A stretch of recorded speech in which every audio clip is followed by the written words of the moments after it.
அஜித், நீங்க சினிமா துறைக்கு வந்து நடிகரானது நீங்க விருப்பப்பட்டு நடந்ததா, தற்செயலா நடந்ததா? ஆக்சுவலி நான் 10th கிளாஸ் வரைக்கும் தான் படிச்சிருக்கேன்.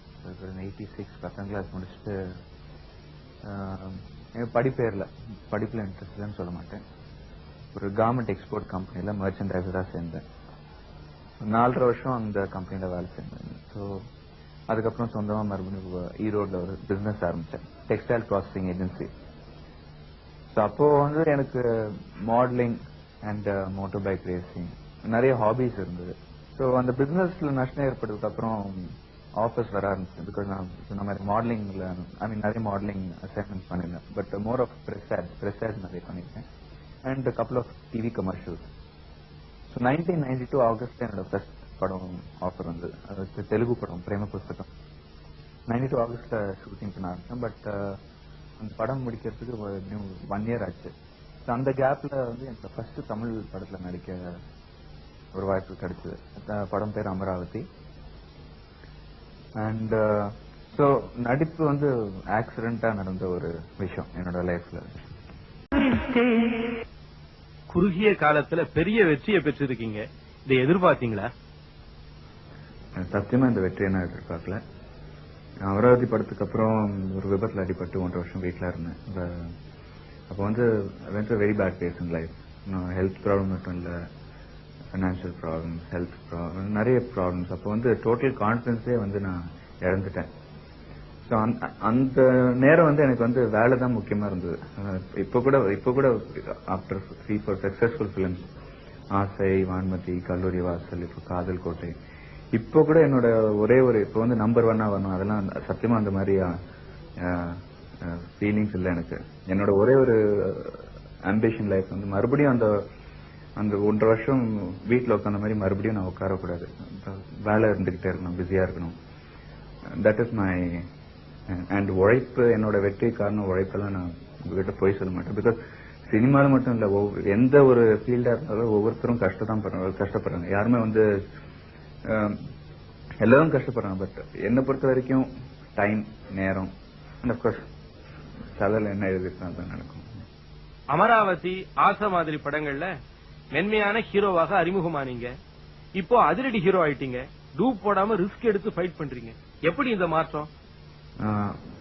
உண்மையா சொல்ல போனா ஆசை படம் ரிலீஸ் ஆனதுக்கு அப்புறம் நிறைய பேர் என்கிட்ட வந்து நிறைய பேருக்கு ஒரு ஃபீலிங் இருக்கு, அஜித்குமாரால வெறும் லவ் ஸ்டோரிஸ் தான் பண்ண முடியும், ஆக்ஷன் படங்கள் பண்ண முடியாது, அப்படி ஒரு டாக் கேள்விப்பட்டேன். ஸோ அண்ட் ஒரு ஆம்பளையா இருக்கிறதுனால சில விஷயங்கள் வந்து இயல்பா வரும். இப்போ வந்து சின்ன வயசுல வந்து மரத்து மேலே ஏறி மாங்காய் பறிக்கிறது, அந்த சில விஷயம் அப்படியே ஆடும்போது செவர் மேலே ஏறி குதிக்கிறது, இது வந்து நேச்சுரலா வர ஒரு விஷயம். அது வந்து மேக்சிமம் யூத்ல எக்ஸ்பெக்ட் பண்றது தான் நான் வந்து ட்ரை பண்ணேன் தவிர, இது சரி அந்த இமேஜுக்கு இது சரி ஒரு லவ் ஸ்டோரி தான் பண்ணுவோம் அப்படி. So I been exploiting that to the maximum. And எனக்கு வந்து சினிமாவை எடுத்துக்கிட்டா இப்போ நிறைய இங்கிலீஷ் படம் தான் வர ஆரம்பிச்சிருக்கு. ஸோ அங்க வெளிநாட்டுல வந்து ரிலீஸ் ஆகி வித்தின் 1 month இங்க ரிலீஸ் ஆகுது அந்த படங்கள். அந்த இப்போ வர படங்கள் இப்போ சில்வஸ்டர் ஸ்டாலோன், ஆர்னால்ட் ஷ்வார்ஸ்நெகர், அவங்க படங்கள்லாம் பார்த்துட்டு எதிர்பார்ப்பு இருக்கு ஜனங்க கிட்ட. சரி நம்ம தமிழ் படங்கள்ல கூட நிறைய ஆக்ஷன்ஸ் இருக்கணும். ஸோ இன்னைக்கு வந்து சினிமா எடுத்துக்கிட்டா basically nothing but fights and songs. இப்போ ஒரு ப்ரொடியூசர் வந்து ஒரு ஆர்டிஸ்ட புக் பண்ணும்போது நடிப்பு உங்களால நடிக்க முடியுமான்னு கேட்கறது இல்ல, ஃபைட் பண்ண தெரியுமா, டான்ஸ் பண்ண தெரியுமா தான் கேட்கறாங்க. தட்ஸ் ஜெனரல் இது டுடே. ஸோ அது வந்து இன்னைக்கு இருக்கிற ட்ரெண்ட். மாதிரி ரிஸ்கான சீன்ஸ் எடுக்கும்போது நார்மலி வந்து வீட்டுல சொல்ல மாட்டேன். அண்ட் இது வரைக்கும் வந்து அண்ட் அவங்கள வந்து செட்டுக்கு வர்றது வந்து ஐ டோன்ட் என்கரேஜ் தம். என் ஃப்ரெண்ட்ஸா இருக்கட்டும், ஃபேமிலியா இருக்கட்டும். ஏன்னா எனக்கு வந்து நடிப்பு வந்து தொழில். ஸோ என்னோட ஒர்க் ஸ்பாட் வந்து யாரு வந்து டிஸ்டர்ப் பண்ணா எனக்கு பிடிக்காது. ஏன்னா நிறைய பைக் ஷார்ட்ஸ் எடுத்துருக்கோம், பைக்ல சில ஸ்டன்ஸ் பண்ணியிருக்கேன். அண்ட் அந்த பாட்டில் உடைக்கிற சீன், இப்போ அந்த பாட்டில் உடைக்கிற சீன் எடுக்கும்போது பமல் Ravi master plastic bottles use பண்ணணும்னு சொன்னாரு. பட் அந்த ஒரு ஷாட் வந்து it is high speed shot. High speed ஷாட்னா அது வந்து ஸ்லோ மோஷன்ல எடுக்கிற ஒரு ஷாட்.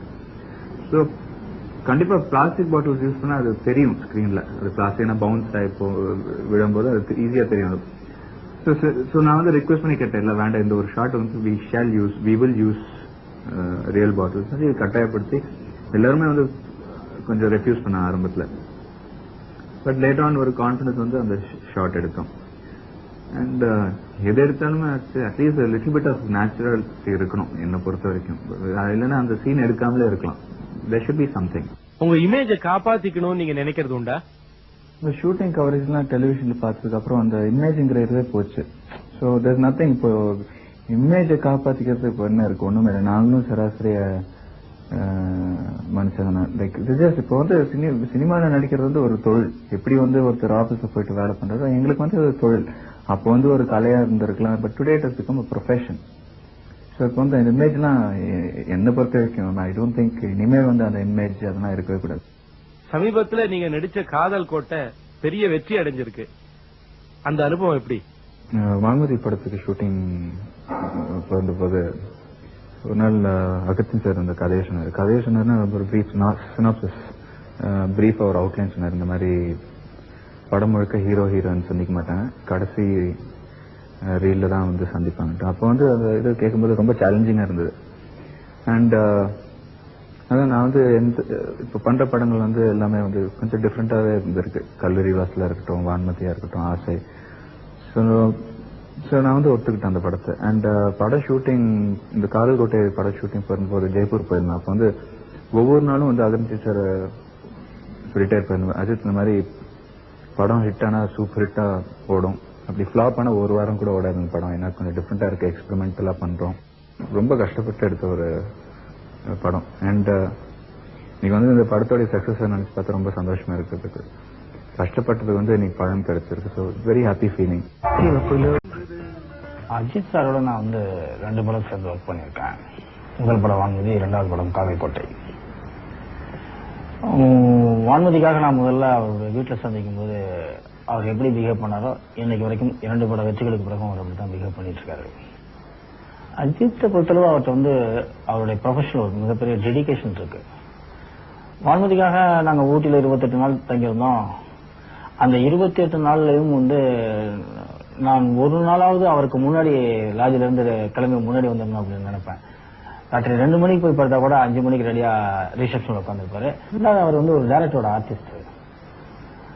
அதுக்கு அவரே ஒரு காரணம் சொல்லுவாரு, சார் இந்த கதை மட்டும் என்கிட்ட சொல்லாதீங்க சார், ஏன்னா நீங்க என்ன ஃபீல் பண்றீங்க, உங்க மனசுக்குள்ள என்ன இருக்குங்கிறத வந்து நான் வந்து ஸ்பாட்ல தெரிஞ்சுக்கிட்டு ஆக்ட் பண்றேன். முதல்ல நான் கதையை தெரிஞ்சுட்டு நான் ஒரு ஃபார்ம் பண்ணிட்டு ஆக்ட் பண்ணி பார்த்து அப்புறம் உங்க ஸ்பாட்ல வந்து உங்களோட எதிர்பார்ப்புக்கு மாறா இருக்க வேணாம், நீங்க வந்து ஸ்பாட்ல சொல்றதை நான் அப்படியே செய்யறேன் சார் அப்படின்பாரு. ஒரு விஷயத்த சொன்னோம்னா அதை உடனே இம்ப்ரூவைஸ் பண்றது, சார் இது எப்படி பண்ணா நல்லா இருக்குமா அப்படிங்கிறது, அதெல்லாம் அஜித்தினுடைய ஸ்பெஷாலிட்டி. ரசிகர்களிடம் நீங்கள் சொல்ல விரும்புவது? அதான் நீ வந்து என்னோட பலமே வந்து ஃபேன்ஸ் தான். நான் சொன்ன மாதிரி வந்து நடிப்பு வந்து ஒரு ஆக்சிடென்டா நடந்த ஒரு விஷயம். ஸோ நீ வந்து இந்த அளவுக்கு வந்து ரசிகர்கள் இருக்காங்க, அது it is purely time. And ரொம்ப சந்தோஷமா இருக்கு. பட் என்னோட ரிக்வெஸ்ட், எங்களையும் வந்து கொஞ்சம் ஒரு மனுஷங்களா எங்களை பாருங்க, அதுக்கப்புறம் ஒரு ஆர்டிஸ்டா பாருங்க, சந்தோஷப்படுங்க. இப்போ அஜித்குமார் என்னோட கேரக்டர் தெரிஞ்சு நீங்க லைக் பண்றீங்களா, என்னோட ஃபேனா இருக்கீங்களா, ரொம்ப சந்தோஷப்படுவேன். வெறும் என்னோட லுக்ஸும் நடிப்புக்கு மட்டும் இல்லாம என்னோட கேரக்டர் தெரிஞ்சு நீங்க லைக் பண்ணுங்க, ரொம்ப அதுல ஒரு அர்த்தம் இருக்கு. So I very happy about it. காதலை பற்றி கருத்து சொல்ற அளவுக்கு எனக்கு வயசு பத்தாது. பட் எனக்கு தெரிஞ்ச வரைக்கும் காதல் வந்து பேசிக்கலி ஃப்ரெண்ட்ஷிப். எப்போ வந்து நீங்க ஒரு பொண்ணு கூட வந்து கேஷுவலா நீங்களா இருக்கீங்களோ அதுதான் என்ன பொறுத்த வரைக்கும் ஒரு ஃப்ரெண்ட்ஷிப், ஒரு லவ். வேதனைப்பட்ட அனுபவம் நிறைய தடவை வேதனைப்பட்டிருக்கேன். பட் மெயின்லி வந்து அமராவதி படத்துக்கு அப்புறம் அடிப்பட்ட ஸ்டேஜ்ல ரொம்ப வேதனைப்பட்டேன். ஏன்னா இப்போ ஹெல்த்தும் போச்சு, வேலையும் இல்லை. குணமானதுக்கு அப்புறம் படங்கள் வரல. அப்பதான் கே சுபாஷ் சார் வந்து ஒரு வாய்ப்பு கொடுத்தாரு பவித்ரா படத்துல நடிக்கும் போது. ஸோ அது வந்து ஒரு நீங்க ஆசைப்படுறதுனால வந்து ரெகக்னிஷன் கிடைச்சிருக்கு, சந்தோஷப்படுறேன். மணிரத்னம் சார், ஸ்ரீராம் சார், வசந்த் சாருக்குலாம் ரொம்ப நன்றி கடன் பட்டிருக்கேன். பட் அந்த வாய்ப்பு எனக்கு கொடுத்தது வந்து ஒரு கே சுபாஷ். பவித்ரா ரஷஸோட பவித்ரா படத்துடைய ரஷஸை பார்த்து ஸ்ரீராம் சாரும் வசந்த் சார் என்ன ஆசைப்படத்துக்கு புக் பண்ணாங்க. ஸோ அந்த ஸ்டேஜ்ல வந்து யாருமே இல்லாத போது ஒரு கே சுபாஷ் சார் தான் ஹெல்ப் பண்ணார். வாழ்க்கை தத்துவம், சந்தோஷமா இருங்க. நீங்க வந்து நிறைய பேரை பார்த்திருக்கேன், நிறைய சம்பாதிக்கிறாங்க, பட் வந்து வாழ்க்கை வந்து அனுபவிக்க மாட்டேங்கிறாங்க. இல்லாத பிரச்சனையை பத்தி நினைச்சு ஓடிக்கிட்டே இருக்காங்க. கொஞ்சம் திரும்பி பாருங்க, ஒண்ணுமே இல்லை லைஃப்ல. ஆக்சுவலி அந்த அளவுக்கு வந்து டென்ஷன் ஆகிற அளவுக்கு வந்து ஒன்றும் பிரச்சனை எல்லாம் இல்லை. அண்ட் நீங்க என்ன பண்ண விரும்புறீங்களோ பண்ணுங்க. இன்னொருத்தருடைய வயிற்றுல கொட்டிக்காம இருந்தா போதும். Definitely is a musical hero. Ajith அழகானவர், இளமையானவர், திறமையான நடிக்கிறார். தொடர்ந்து வெற்றி படங்களை கொடுத்தார்.